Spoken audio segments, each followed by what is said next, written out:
Well, as the title suggests, something very strange has happened. I'm not quite sure how to explain it, so let's just go and take a look.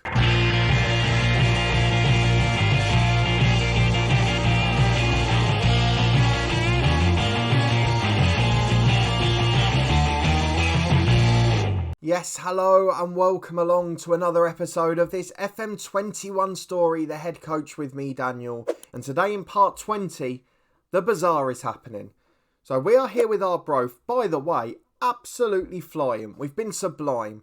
Bar 2 draws in a row against two of the promotion contenders. We've been flawless. We've been very lucky until this game that we've had no injuries to our regular first 11. And now, as you can see, against Cove Rangers, we picked up a 9-month one to one of our stars. So it seems like the perfect time to start trying to escape, even though we've been here 4 months. And that wasn't really led by me. I wasn't planning to escape. I wasn't planning to go anywhere. But someone's trying to help us. So if you are looking forward to this very strange episode, please do put a thumbs up on the video. Subscribe down below for daily FM21 content from 2 long-term stories. And today, we could be going for a big move. Will we finish the episode with Arbroath? I don't know. So let's go and have a look at the inbox.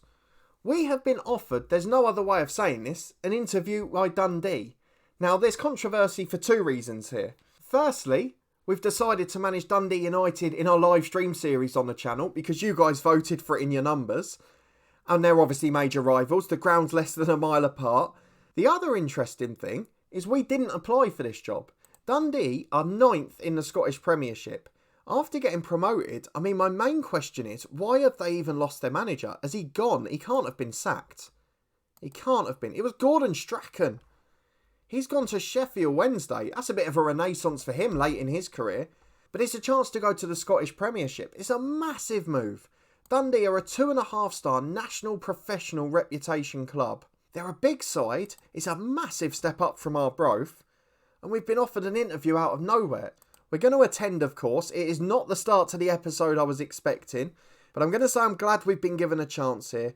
I've shown loyalty to every club I've managed. That's not untrue. We spent 2 years at Brechin and built them. And here, we've not applied for a job. We've done some highly impressive work at our current club. Why do we want to move on? I want to take the next step in my career. I think that's absolutely perfect. We might be taking a risk by leaving a safe job, but I would love to make my way up the managerial ladder. You've not been at your current club very long at all. Why are you looking to move on? I wasn't looking to move on. You've offered me an interview out of nowhere. You can't judge me on that. I've managed to do some very positive things in a very short period of time. Look what I could do with a long-term commitment. Yes. With defying expectations, are we looking to take advantage? How many times, Gary? You've offered me an interview. Why are you coming here and asking me why I'm trying to take advantage? I don't really understand. Let's have a look. I want to bring all that momentum with me. Why do we feel it's acceptable to apply for a number of jobs? I will not let anything get in the way of progressing my career prospects. We're in the running for a few jobs, so that's because I did apply for one in League 2. I think it was Accrington or Newport, but let's just go ahead and say, I admit it doesn't look good, and if you want me to withdraw from others for a serious opportunity, I'll do just that. Taking everything into account, this club's probably overachieving to a degree. Can we keep that going? Of course we can. I've almost made a career out of pushing players beyond all expectations. I can keep the good times going. That is such an arrogant answer. But in a way, it's so me. I hate to admit it, but it sounds like something I'd say. Let's have a look at what else is there. There's a chance this team has gone as far as possible. No, I'm going to go for it. The arrogant answer's the right one. Backroom team, we don't want any changes. We're the head coach. We're not in charge of that. So they want to develop players using a youth system. They want to be defensively solid, counter-attacking, work within the budget, finishing a relegation playoff. Makes me think they've perhaps not got the best squad in the world. But it's going to be bigger than Arbroath's, I'm sure. I'm delighted to work with that. We want you to avoid automatic relegation. So I'm going to say better. I'm going to say I'm confident that we can do slightly better and avoid the drop. If we go and have a look at the table, 16 points. Hearts are on 10 but 2 games in hand. So I'm just going to say slightly better. Mid-table's pushing it. Transfer budget of 63 grand. That's absolutely fine. Wage budget of 55. Again, I don't know what the club's got at the moment. What are they using? Let's just have a look at what roughly the players are on. Bar the loanees, they're on a bit, to be fair. So yeah, we'll say that's fine. We're not going to try and be too aggressive with it. We're going to say we're happy to work with that. We don't have any further requests. And that is an enlightening discussion. Fingers crossed, we're about to get a massive break. Probably coming a bit too soon, but it is not an opportunity to turn down. So what we're going to do, we're only one game away from the ones we were planning to show on camera. So if we don't hear anything, we'll skip through the East Fife game and we'll be back for Inverness at home as planned. Well, holy smokes, only 4 days later and we are about to get our big break in management. Dundee, the Scottish Premiership club, have approached us. We've only been in charge for 14 games. So I better show you the results quickly before we move on to the news. You were with me before as we were losing heavily to Dumbarton in a trophy. That was a disappointing day. Since then, it's been brilliant. A 2-0 win against East Fife, 1-1 draws against Inverness and Airdrie, Craig Whiten really coming to the party, Mark Watley getting one in that game. And then Queen of the South away is when it really clicked into gear. A 4-1 win, Gabby McGill, the former Lone Star at Edinburgh City, he got their goal, but Josh Rennie and Whiten with a brace apiece. Against Forfar away, it was Rennie's brace as we came back from behind. A 4-0 win at home to Brechin, who incidentally have done the double over Inverness Cally Thistle, but Rennie with a hat-trick and Whiten with a goal there. A 1-0 win away at Edinburgh City, Craig Whiten with the early goal. A 6-2 win away at Montrose, a Whiten hat-trick, 2 for Rennie and 1 for Higginbottom. And then a 2-1 win at home to Cove Rangers, where unfortunately Scott Stewart got a 9-month injury. So that's a massive blow for this club. It looks like the right time to be leaving. But how on earth, can someone explain to me in the comments, how have we managed to get a Scottish Premiership job? Look at the wages. We're getting £2,500 a week. We're timesing our wage by 5. I'm not even doing research on the squad. I know if we go and click on it, there's plenty of players there, and that's all that matters. But this is such a massive unexpected jump. I didn't even apply for the job. And we have now got to a position where all we've got to do is keep Dundee up. And if we avoid the playoff, we've met our expectation. 10th or above for them, an incredible moment. So let's go and start the negotiations. It's not a club in a terrible position. The manager's moved on to an EFL Championship club. It's not one who have sacked their manager in poor form or whatever. We've got so lucky here. Even if we go down with that 40% wage drop, I mean, we'll get sacked anyway, but that'd still be nearly £1,500 a week. We get a bonus if we qualify for Europe. We've got a 2-year deal still. I'm just going to try and edge the wage up slightly, and we'll see if we get any luck. £2,700 a week, and we have suddenly, from 4 months ago, having to take the first job offer we can get to leave Brechin. Arbroath half a star bigger in terms of reputation. We didn't know it'd make a big difference. But we've completed that, we've done one more coaching badge, and now we're off to the Scottish Premiership. I have never seen a change this quick in FM. I've never seen a 5-episode turnaround like it. We are off to the SPL, and we'll be back in a moment to meet the staff and the squad at Dundee. It's unbelievable. Absolutely incredible. See you in a minute. Well, here are the cameras. We're in charge of Dundee. Arbroath gets 70,000 in compensation. How on earth have we got this job? I know I'm going to keep asking the same question, but I really don't understand it. And we're now coming up to the SPL. We're playing against Celtic, Rangers, Aberdeen, Hibs, all of the big boys. We've got the derby against Dundee United. It's incredible. It is absolutely... I just don't understand. I've got no words for it. There's no director of football, but there's 6 weeks or so to the window. They're out of the League Cup. They've got the Scottish Cup to come. 2.5-star reputation. Expected to finish bottom. So it's a worry for the squad. But I saw a couple of the players in there, and they're good players. Good training facilities, average youth facilities, average youth recruitment, and nearly a 12,000-seater stadium. A good assistant manager in Dave Mackay. He was the current caretaker, and he's all right. Everything looks pretty good here. I just don't get how we've got this step up.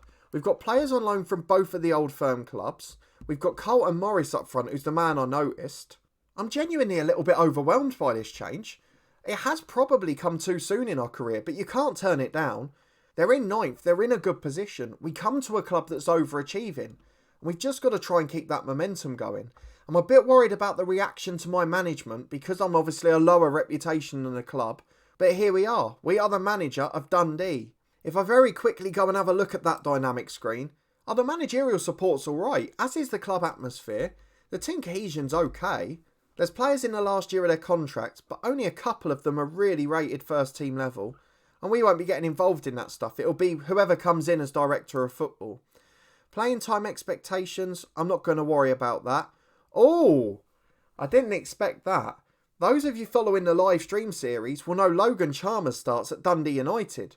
Now he's out injured at the moment, perhaps a worry, but 41 appearances for United and now he's here at Dundee.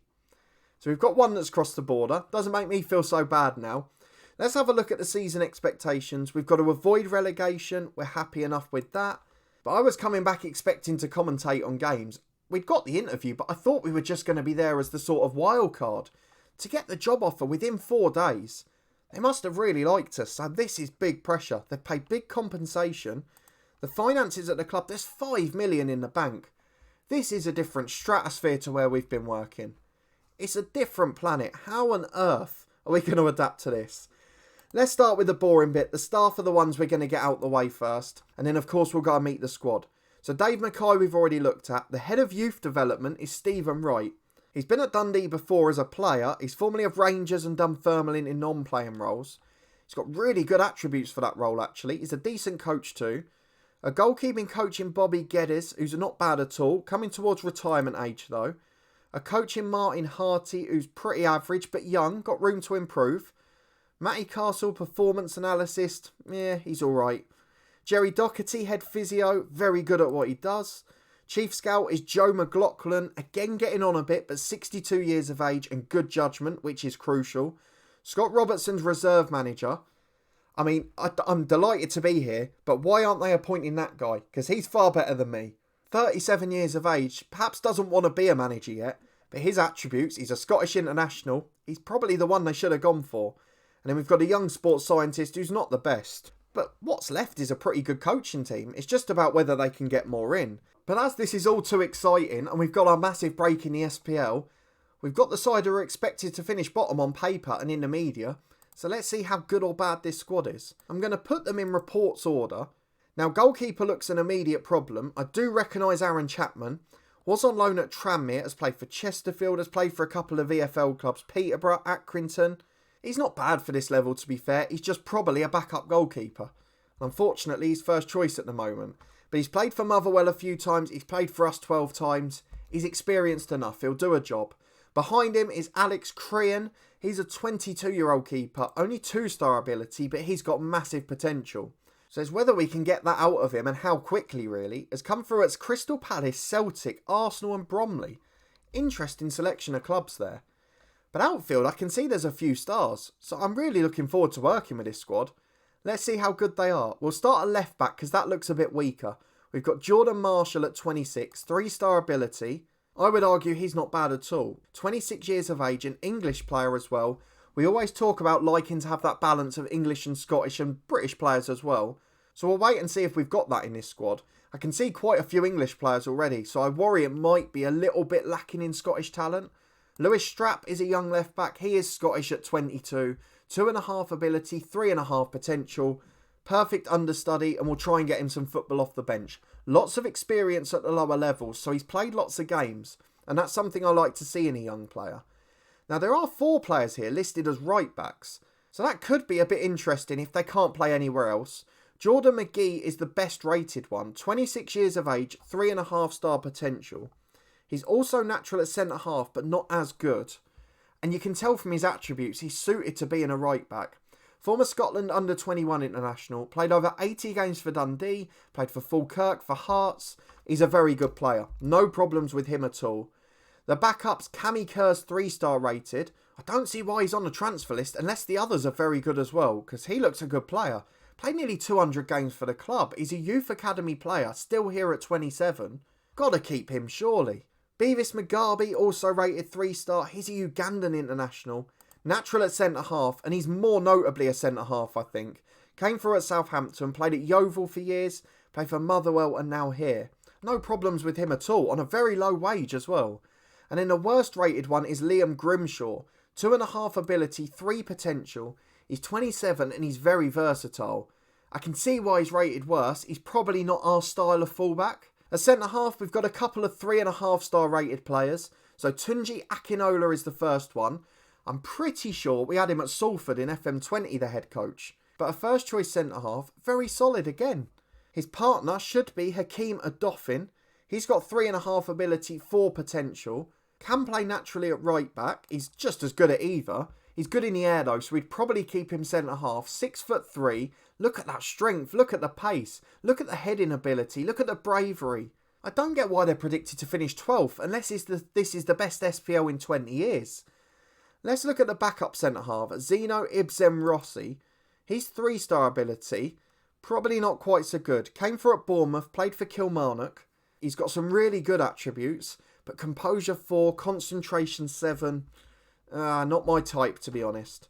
But 2 good centre halves, Mugabe is a good backup, and the best rated players in the squad are yet to come in midfield, so let's move on to that.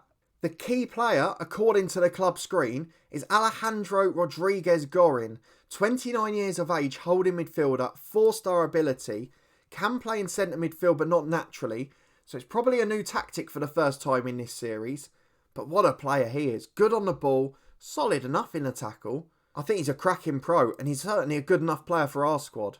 There is another 4-star rated central midfielder, that man is Scott Pittman. He's a Scottish man, he's worth £1 million. He's losing a bit physically, so he's not quick, he's not naturally fit. But his stamina's alright, his strength's alright, his technical attributes are sublime and he works hard. So he's more of a central midfielder or an advanced playmaker perhaps. He can play as a number 10, which actually might suit him better. I wonder if that means we could play with a diamond if we've got good wide men, or we can play 4-3-3. It gives us options with those two. Let's look at the other centre mids first. We've got Sean Byrne and then an awful lot of wingers at the club. So Sean Byrne, 29, 3-star ability. Basically a solid backup to both of the other two. Could play in the middle, but he's not really got the legs. And if we're going to play the other two, we need legs. So I think he's the backup to the two we've just looked at. The final one is young Regan Thompson, 2-star ability, 5 potential. He's on loan from Newcastle. And he's not a great player, but he's got legs. So if there's not anything in the youth team, he might get a little run for us. There's also a central player, a number 10 here, 18-year-old Ryan Duncan. 2.5 ability, 5-star potential. He looks a good player as well, on loan from Aberdeen. He can play centre mid, he can play on the left side. So based on the other central midfielders, at the moment I'm thinking more diamond. But of course we've got lots of wingers here and they're all rated as attacking ones. So that might put a spanner in the works. Could yet be 4-3-3. Got 2 very good strikers. So could we look for a 2 up front? I don't know, there's so many options here. So let's look at the right winger, Logan Chalmers, a player we know well from the live stream series. Came through at rivals Dundee United, but 4 to 5 weeks out with a double hernia. He's a good young player, but he probably hasn't improved much in this game. 2.5 years in, we'd have expected him to get a bit better. But I'm guessing injuries have hindered him. So we'll wait and see when he's back, but he's not an immediate part of our plans, is he? Because he's out injured. And then, remarkably, there's 6 players listed here as left wingers. So we've got to hope at least one of them's a good right winger. Jordan Roberts is first. 3-star ability, 3-star potential. 28 years of age, a natural striker as well. So a good pressing forward, a good left winger. Probably not a natural starter for us, but played for the likes of Ipswich and Gillingham in the EFL. Lincoln Crawley. Played in Scotland before with Inverness and with Hearts. Alex Jakubiak is a 26-year-old Polish player. 1.3 grand a week. Again, more naturally a striker. 3-star ability in that role as an advanced forward or as a false 9. He's going to be a backup definitely, but a solid player nonetheless. I'm getting more and more worried about this right wing though, as Scott Wright is next along the list. 3-star ability, 4-star potential, 25 years of age. Again, pretty good, but not really a standout. And this is where we start to lack creativity perhaps, and maybe that's why we're not doing better in the league. Maybe that's why the squad's rated worse. He's electric quick though, right? Not the best crosser, which isn't great. And he is naturally right-footed, so might give us some natural width in the short term. Next one is Alan Forrest, 3-star ability, 3.5 potential. Aha! Natural anywhere across this attacking midfield 3. Right-footed winger, 3-star ability out there. We've got a solution for now. Not the best crosser of the ball. Probably suits being a number 10 best, if we're being honest. He's a good finisher as well. But for now, he'll plug a gap. Former under-21 international, loads of appearances for Ayr and Livingston, but a very good footballer. And then the 2 youngsters. So the best one is 21-year-old Josh McPake, 3.5 ability, 5 potential, on loan from Rangers, and he's very good. He's naturally a number 10. So again, it leaves another question tactically. What are we going to do? It's certainly not a balanced squad. I'd argue his attributes suit being a winger far more. And I'd say he's probably our best right winger at the club looking at that. He's got 3.5-star ability on the left wing, but he's got 3 ability attacking mid and right mid. Can also play on the wide of a midfield 4 if we go diamond. But I don't think we're strong enough in the middle to do that. But he's quick, he's good in a dribble, a good crosser of the ball, a good passer of the ball, good running off the ball. Very good young player. Definitely will be involved. Has he played for Rangers? 2 league appearances for Rangers. Has had a previous loan spell here. He's a very good pro. John Robertson is next. He is a 2.5 ability player. He can play left winger or up front naturally and is a good impact sub in both positions. Another one I quite like the look of. And then we've got the 2 excellently rated strikers. Carlton Morris is first, a name I know well. Oh, he's very good. He's a natural target man, can play advanced forward, he leads the line, can play off the left as a target man as well. You can see why he's on the big money. And he's a very good pro at this level. I've got no doubts he'll be first choice, no matter how we end up lining up. And then Kieran McGrath is the other one. 3.5 ability, 5-star potential, on loan from Celtic. He's an advanced forward. I mean, I'd love to have the 2 of them up front together. Great first touch, great dribbling, excellent composure. And he's got pace to burn as well. The only question with this squad, with a lot of very good players and a lot of good squad depth, is it balanced? Have we got a tactic that could really work here? And that's the thing I don't know the answer to. At the moment, I'm thinking perhaps 4-2-4, but with the holding midfielder and centre midfielder in Pittman and Gorin just sitting there. But Pittman's a bit too attacking minded for that. So I don't know if we sacrifice quality to perhaps have a better formation. But can I really leave one of those 2 strikers out? I don't know that I can. You guys have seen the squad as well, so get your suggestions down in the comments. What tactic do you think I should play with this side? I'm not sure that they've really got a squad lined for any tactic, which is where the issue is. If we just go and have a look at their last game, they've won 3 in a row. They beat the rivals 2 games ago. They battered St Mirren. What tactic did they play in that game? See, they played 4-2-3-1 there. They sacrificed one of the strikers for Burn and then played Morris off the wing. Is that something we have to think about? They created chances galore doing that as well. So a really good side, and actually it's perfect timing. It's the Winter World Cup in 2022. So bar a couple of friendlies, we haven't got a game till Boxing Day. We've almost got a pre-season with them, and then after 3 games the transfer window's open. So a really good position for us to be in. We're going to get training, we're going to get working on a tactic for the next month, and then we will be back to play Motherwell and Rangers. So long term, we've probably got a tactic in mind that's very different. But I think for now, maybe we'll just stick with what they were doing. It's working well, they've got momentum, they're playing above expectations. So let's just try and keep the momentum in, not change too much. And then at the end of the season, we can have a rethink. Definitely a club that will be out for a while. A fantastic move. I'm still not quite sure how it's come about, so let me know if you've got any suggestions there. But we will be back on Boxing Day for Motherwell. We'll throw in the Rangers game as well. A massive start to our time at Dundee. We're still expected to finish bottom apparently. No, 10th now. Motherwell 9th, so that's a big game. And Rangers 2nd, just behind Celtic in the betting. Celtic have won the SPL both seasons so far. It's very tight in the middle of the table, so it all could go very wrong or very right very quickly. 4 points off 3rd, European football, and just 2 points off our rivals as well. It has been an incredible week or so in the Head Coach series. What a move to get. How on earth it's come about, I don't know. But if you did enjoy it and you are looking forward to seeing top flight football on the channel, please do put a thumbs up on the video. I hope it hasn't come too soon. I hope we won't fail. But if you want to stay up to date and find out, please do subscribe down below and turn that notification bell on. You'll get alerts as daily videos released on the channel from this series and from our Building a Nation with Bangor City. And we've got 2 weekly live streams as well. They're with Dundee United, so we've probably got a bit of controversy here. But we can't be blamed. We've taken the best move and it's the most realistic one in the Head Coach series. Most importantly, the love for Scottish football continues. We wondered if we'd have to build within Scotland first, but if we do well with Dundee, we'll definitely get interest south of the border and possibly elsewhere in Europe as well. But I'd love to know your thoughts because I'm not quite sure how this has come about. Thank you so much for watching as always. You can see the link to the podcast channel and all of our other playlists in the eye above. Loads of interviews with former Scottish pros as well.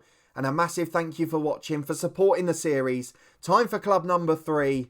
And we never saw this one coming. I'll see you next time as we face Motherwell and Rangers.